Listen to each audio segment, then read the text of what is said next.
Alright, this is pretty much the only way I could figure out how to do this, be able to switch between recording in selfie mode and do a video at the same time, so I'm just going to do this live and save it, so people can watch it later. Anyways, as you all know, I'm building a layout in my basement. Big surprise. I've been posting about it, doing all sorts of stuff, and I pretty much suck at it, but that's okay, because, you know, Rome wasn't built in a day, and you know, I had to go from kindergarten to high school and, you know, beyond. So, you know, it's not a big deal that I'm not very good at it, because I'll get better.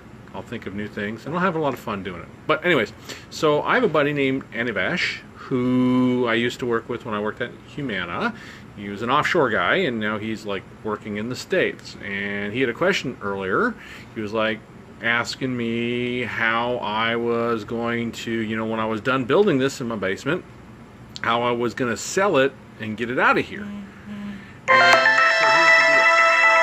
I don't plan on selling it.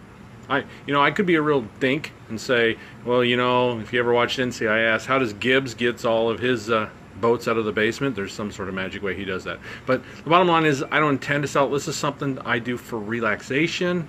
Sorta. It's something I do to be sort of creative, because I'm not very good at other things. I'm still not good at this, but at least here I'm screwing up a miniature world instead of screwing up my house. Anyways, so there's stuff like that. But I want to get back to Anivesh's question. When his question was, how, you know, what are you going to do whenever? Well, don't plan to sell it. Don't plan to move. I'm just going to like run with it. So he was asking if I ever have to move. Let me put this back on the other mode. If I ever have to move Anivesh, this will answer your question. I've actually built these in several tables. So if you take a look at this here, you know, the bench work is still rough. I've got legs screwed in, and that is actually a 4x8 table. And then I have like a, I don't know, what's that, a 2.5 foot by, 3 foot table there. I got that bolts on. All these things kind of bolt together. I have another one that bolts around. I'm sorry you can hear the furnace, but you know what? That's what it is. So I have another table that kind of goes in a U shape around the furnace, right? And over here, that's one long table as well. 2.5 feet, 3 feet wide by, well, I don't know. Let's call that 5.5 feet. Yet another 2.5 foot wide table. I'd say that's probably about 5 feet. You can see the seams. And then underneath, a good example, what I do is I just have clamps. I have these things clamped together. In some places I have them bolted, but in other places, you know, I got them clamped down. And then I have what used to be like a 4x6 table. Actually, that's 4x8 as well. So that's a separate table. The only thing where I'm kind of screwed down and into walls and stuff like that is this little section here, because I didn't want to build it totally modular. I just want to build it just the way, you know, just put it together and try and get it as complete as I can.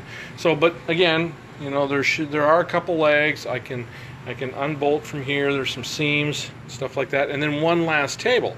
So if I ever had to take this all apart and move or whatever, I can just drop the legs off, and then where it's jointed up, I can detach tracks. So one of the other things I like to do when I'm building this and playing with it is I use a mixture of white glue to glue my track down. So I can actually, you know, peel track.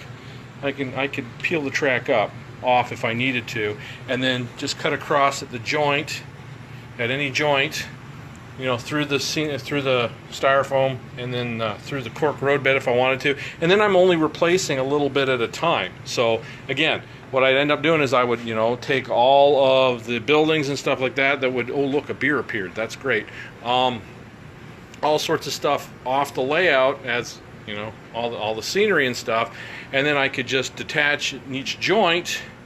And then I could actually drop the legs off, turn it on its side, and if I needed to, if I was moving, then, you know, I'd have that bench gone, and then I could just go, mind the railroad stock, up the stairs and out of the basement. Now, so last thing, I had to build it this way because I was in this side.